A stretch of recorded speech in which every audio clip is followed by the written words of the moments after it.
Hi, my name's Brett Merritt.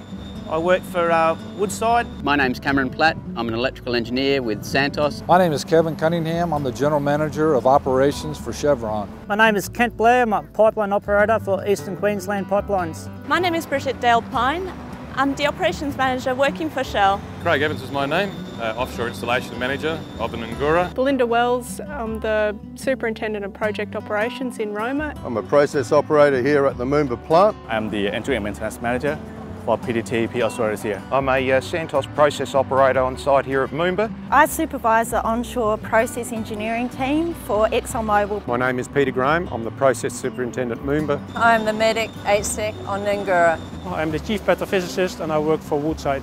A Maintenance Electrician and I work for Downer Group. I work at the Santos facility Moomba plant as the Moomba scheduler. I'm the Floating Production Systems Manager with Apache Energy. And I'm a Technical Assistant for the Eastern Queensland region. I work in Human Resources at Woodside Energy. I'm one of the instrument electrical technicians here at Devil Creek. I'm the Chief Steward on the Nangura. I'm a Safety and Risk Engineer for the North Rankin 2 project. I'm a Production Chemist on board the Nangura. I'm a Unit Controller for the Santos plant in Moomba. And I'm the Information Management Team Lead for Chevron Australia.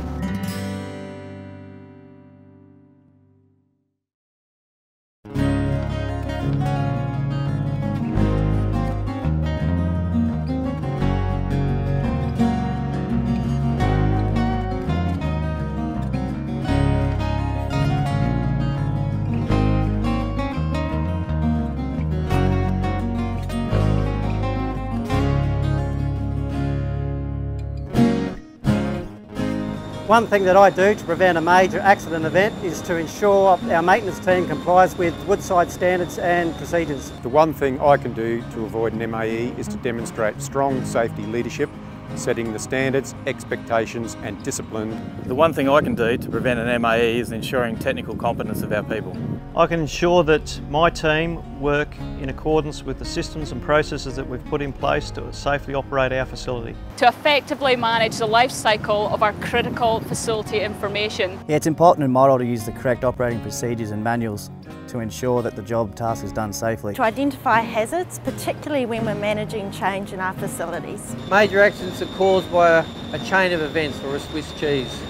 I look for one of those events to try and break the chain. I make sure all the pre-start checks are completed before providing final sign-off for safe start-up of equipment. Part of my role being in the maintenance team, it's good for us to be out in the plant, listening, touching, feeling. To ensure that the equipment I'm operating runs within specification. Process parameter deviations are highlighted and addressed in an appropriate manner. Reviewing the electrical work that goes on this facility. To ensure that work is completed to a standard and schedules are followed. Ensuring the integrity of the facilities at the onshore and offshore plants in Gippsland. I assist in the identification of critical controls for significant hazards. We look at the hazards and the occupational risk, and from there we use the safety management systems. I get to sit down with the boys and facilitate the JSAs so everyone understands the hazards and controls before they set out to work.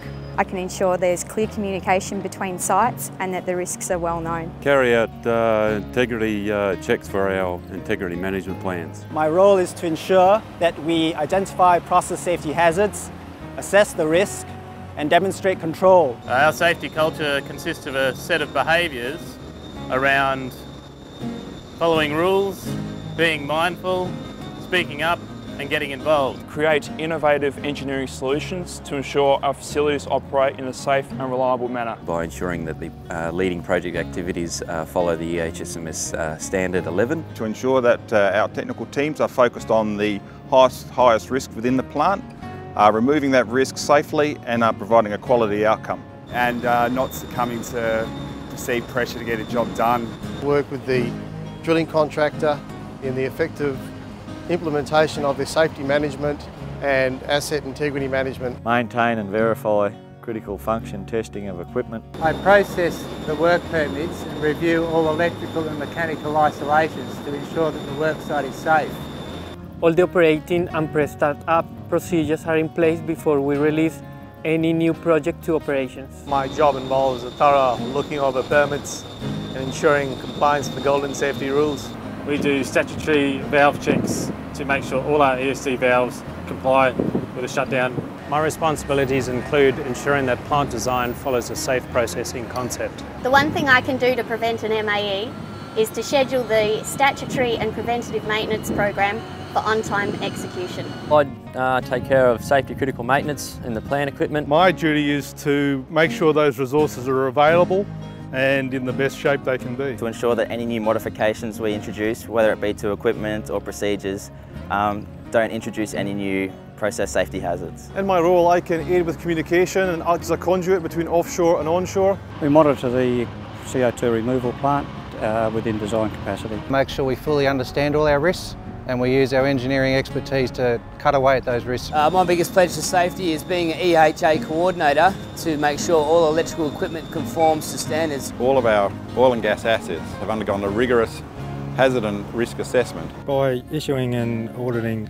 the permit to work system. As a construction coordinator, it's all about making sure execution of the work is done properly. We encourage our shift to follow the golden safety rules. I review the technical components of our process change management system. My role is to ensure that we have the right people in the right jobs. The training and competency of the offshore employees. That they understand what's expected of them. And in so doing, that they are empowered at all levels to challenge and question the way that we go about our business. How I conduct myself plays a vital role in helping to shape the culture and mindset of those that I deal with. Because at the end of the day, it's the culture, values and philosophy of an organisation that underpins its overall health and safety performance. The tragic events in Montara and Nakando have taught us that we must work together as an industry. Operators, contractors alike must work on a self-auditing capacity to ensure that we are ready not only to respond to major accident events but to prevent them.